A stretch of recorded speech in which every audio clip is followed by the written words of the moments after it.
Welcome to this episode of Chatting with Stacks. I'm your host, Bill Stacks, and today I got Rich R.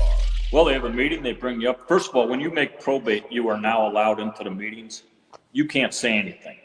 You don't say a word unless somebody asks you to talk. Oh, so there's a difference between prospect, probate, and member. And making your patch, yeah. Tell me the difference between probate and prospect. Well, the first difference is that you got a patch top rocker with the name. What you don't have is the center patch. Okay, so they're willing to admit that you're part of the club. When you're a prospect or a tag along and you ride with the club, you ride in the back of the pack with the road captain, and he's evaluating you. He's making sure that you're not going to kill everybody. That you actually know how to ride this motorcycle. Yeah. And I mean, he's doing other stuff like, he's looking up and down the line of bikes to make sure nothing's hanging loose. If somebody was too drunk riding, he would pull them over and, all right, man, you're done. You're not riding. Somebody else is going to ride his bike or we're going to load it up into a backup vehicle if we had one. How many people were in the club at this point in time? Well, it varied. There were times when the club had ebbs and flows, There were times there were like 16 of us, and there were other times we were closer to 30. Depending on, when you caught us. And were there different chapters? Oh, our club, no, we're a small club. We're not a 1% club. We're just, you'd still would have called us an outlaw club. Outlaw Motorcycle Club, small O, but a 1%er club is a bit different than that. Yeah. So you put on a 1% patch, somebody's going to ask you to prove it. You didn't have no physical confrontations with anybody in the club? I think I had words with a couple of people a couple of times and came to a little pushing, but nothing other than that. I mean, they were all your brothers. That's the way I looked at it. And there were a couple of the guys that I didn't particularly care for too much. I'm kind of happy to say that I had nothing to do with it, but the guys I didn't like too much generally didn't stick around too long. So I kind of feel like they had kind of an attitude thing or something that wasn't quite right, Yeah, the weeds usually pluck themselves, right? Yeah, it's there were guys, prospects that definitely did not make it. Did you see a lot of guys come and go during your time? I saw a few. The funny thing is, I sit here now, the ones that didn't make it, I can't hardly remember their names. Do you remember why they didn't make it? Well, I don't want to go in. There's some things I don't want to share. Yeah. But I remember there was one guy who thought we were something that we weren't. And that was what he was big on, is what he thought we were. And, he was escorted out. Was there people that were like on drugs, too much drugs, and you guys be like, can't deal with this, or someone that drank too much and things like that? Well, the thing is, you could drink and do whatever you want. I mean, at some point, if the club gets worried about you screwing yourself up, like if a guy's just, there was one guy, and I didn't think much of this guy, but somebody introduced him to cocaine. And within a month, he was at risk of losing his house from all the money he was spending on it. He would just totally lost it over this. And so we were reaching out, trying to straighten him out. And then he quit, I think he quit and went into treatment or something to try to get his life straight or whatever. Yeah, you can't let drugs rule your life like that.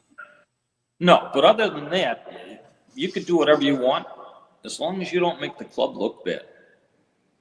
You do something stupid and now you're a reflection on the club, you got a problem.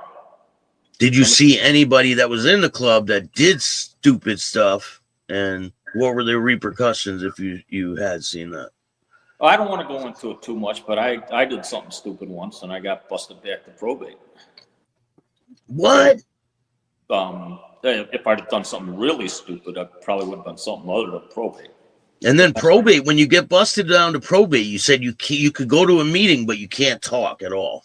Right. No input. You become a probate again. So I had to serve, and I feel like it was kind of a test of my character that, you know, I got busted to probate and I didn't run away. You know, I became a probate and I did what I was supposed to do and I earned myself back into the club. Now, when you get busted down to probate, how long does it take you to earn it back? I think it took me a couple months at the most. Are you kind of bitter that they busted you down to probate? No, I wasn't. I knew that I'd done something stupid. I was glad all they did was bust me to probate. You know? Yeah. So I really don't want to talk about what I did. It was stupid, and you know, I got too drunk, and I screwed up. It happens. It was different. I mean, before I joined the club, there was no restraint. There was no sense that, you know, I got drunk. I got as drunk as I wanted to, and I didn't worry about anybody else. You know, when I joined the club, all of a sudden it mattered whether I acted like an idiot, you know? Yeah. So, you know. Because you're representing all these other people. Yeah. Yeah, and I think it makes sense. They don't want you to make them look like an idiot, like a bunch of idiots or something. You know, in a way, I started prospecting when I was, I think, 25. Almost in a way, it's a funny place to think that you would do it, but in a way, it started to mature me a little bit. You know, I started to grow up a little bit because I was. People might not think this is the way to look at it, but when you join a club, you got some responsibility. And if you don't accept that responsibility, you're going to piss people off. Yeah, I think a lot of people don't understand that. Even if you join one of the big outlaw clubs, there's a lot of rules in the clubs. Maybe you're not following all the government's rules, but you got a lot of rules to follow when you're in a motorcycle club. Well, I don't know if that's a lot of rules. There are rules. You don't mess with another guy's old lady. Okay, that's one. Have you seen that happen? No, I never saw it. The only thing I saw is Scumbag had like several old ladies, and he liked to claim them all. And I just give him crap like, you know, you can't walk into the bar and claim all the girls there as yours, all right? You know, it just doesn't work that way. She's my old lady. She's my old lady. She's my old lady. Yeah. It was funny. I was sitting at a bar with this guy Lonnie, and Scumbag's up there, and somehow 3 of his old ladies ended up in the bar at the same time. And one was on this side of the bar, one was on that side of the bar, one was at the end of the bar. And we were sitting there watching him go from one to the other, and it was like he thought they didn't know, and he was like, you know, sharing his crap with them as he was going, and it was hilarious, you know. It was fun. Did you guys go travel far? We didn't travel as far as I think we should have. We pretty much stayed in the Midwest, you know, Illinois, Wisconsin. The one guy that did all that coke, he was in charge of setting up road day, and he didn't do it. And that's probably why he left the club. You know, he had all winter to organize this thing, and road day comes, and we find out, you know, after we'd been told, yeah, I'm on top of it, man, it's going to be cool. We find out, no, he didn't do it. So road day, we have no reservation at a campsite or nothing like that. So we took a long ride out to the country and then came back and stayed at Moondoggy's. Moondoggy had a trailer he was living at on a farmer's lot. And we partied there, you know, camped out there and stuff. But, you know, we went up to Baraboo by Lake Geneva. Not Lake Geneva, Wisconsin Dells. Went up there a few times. You know, road day is like the first organized group run of the year, and it's usually Memorial Day. And you're talking about rules. Here's a rule: you will be there. You'll be on your motorcycle and riding, and if not, you're going to be busted down, flat out. Yeah. Do you have any stories when you guys would be out traveling? Well, the book I wrote, the one story Wayne told, and I had heard the story when I was in the club. In fact, Wayne told you the story about they had a little run-in with the invaders. That was, yeah, I think he did, right? pardon me? Yeah, I think he did. Yeah, where they kind of set up a roadblock. Yeah, and they stopped them. Yeah. Stop the club. I was told that story. That happened in the spring before I joined the club.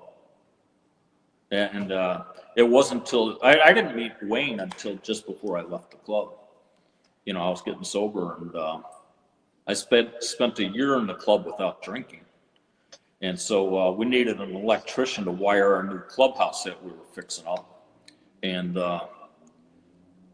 Tommy was like, you know, you don't drink and Wayne doesn't drink. You can convince Wayne that he can stay in the club.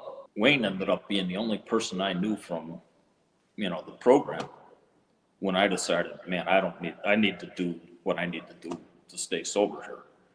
And so Wayne ended up being there for me to go the other way, as opposed to me pulling Wayne back into the motorcycle club. But it was only years later that I was talking to Wayne, and I'd heard this story about, you know, this run-in with the invaders and how it all started because a couple of the brothers went to a bar and they were playing Cardinal Puff. And they got into an argument about the rules for Cardinal Puff, you know? Yeah. And it was only then Wayne told me, yeah, I was one of those guys who went to the bar and was playing Cardinal Puff, you know? And they got into a fight with a couple of these invaders that didn't have their colors on, having no idea that they just had a club confrontation. And, you know, the next and then they stop them while they're on their bikes, and Wayne's like, what's going on? You know, when you pull something like that, they had the Marauders dead to rights, man. You know, you're riding along, you're not expecting to come around a curve, and here's a roadblock with cars, and guys are behind the cars with guns. And as Wayne was saying, they came in behind them with guns. You know, it was kind of nice of the invaders that they didn't do something really stupid, you know. Were the invaders a 1% club? I don't know. I think they're the Northwest Invaders is the full name. And I'm not sure if they're a 1% club or not. Not that familiar. Other than hearing the story, I've never run into one that I know of. But have you ran into other motorcycle clubs? Because, I mean, the territory where you guys were riding is outlaw territory.